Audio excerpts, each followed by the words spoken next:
They dropped rats into water just to time how long each one would fight before drowning. What one rat did stunned them. What that scientist found in 1957 explains why some men beat this thing, brother, and some don't. I'm your corner man. Sit down. This is a story about drowning and about the one thing that stops it. His name was Kurt Richter, Johns Hopkins. He wanted to know exactly how long a rat could keep swimming. So he filled tall glass jars with water, dropped the rats in, and started his stopwatch. Cold and simple. 34 wild rats, strong swimmers, every one of them, built to survive. He expected them to last a long time. They didn't. One after another they gave up and sank, some in minutes.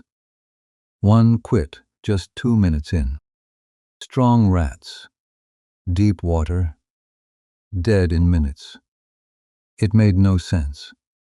Their bodies had plenty of fight left in them, so Richter changed one small thing, and that one change made the same rats do something almost impossible.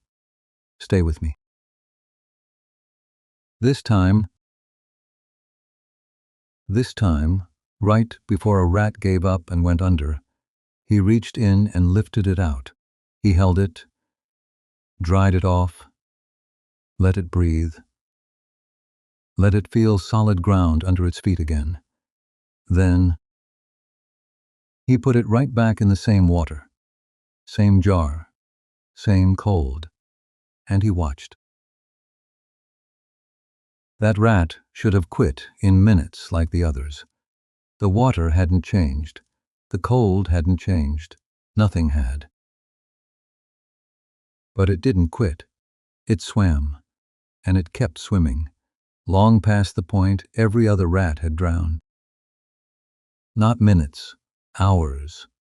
Some of those rescued rats swam for hours on end. A few kept going for days. Same body, same water, same odds. The only difference was what had happened once, just before the end. It had been pulled out once, and its body remembered. Going under wasn't the only ending. Here's the part nobody tells you, brother. It wasn't strength that kept that rat alive. It was one thing only, hope. Not soft, wish-on-a-star hope. Hard evidence burned into the body that rescue was possible, that it had happened before. The rats that drowned weren't weak. They were certain there was no way out, so they stopped. And certainty that it's hopeless will sink a strong man faster than any bottle ever could. I've watched it happen. I bore a mound, as a social said, lasting the smumbles tonight. You know that water. The night you were sure the craving would never quit, sure you'd feel like this forever. That certainty is the drowning, not the craving itself. The lie that says, this is all there will ever be. But here's what the certainty doesn't want you to know. You have already been pulled out of that water before. Every morning you woke up sober after a night you swore you couldn't. That was a hand lifting you out. Every craving that came like a wave and then, somehow, passed. That was proof the water is not the end. Your body has the evidence. You've swum through this before and lived. That's not weakness. It's fuel. The rat didn't last for days because it got stronger. It lasted because it knew rescue was real. So do you. That's the whole job of a corner man. I am not in the water for you. I can't be. But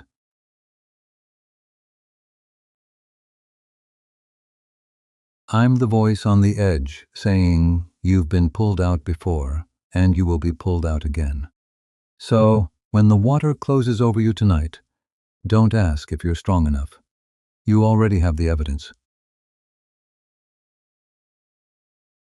Ask a different question.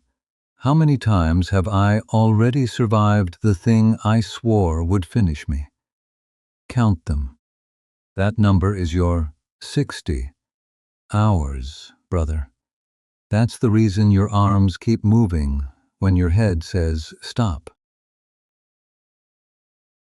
You are not the rat that sank in the first 2 minutes. You are the one that got pulled out. So keep swimming, not because it's easy, because you've been saved before, and this water has an end. It does. New story every Monday morning for Men in the Fight. Subscribe. I'll see you out there.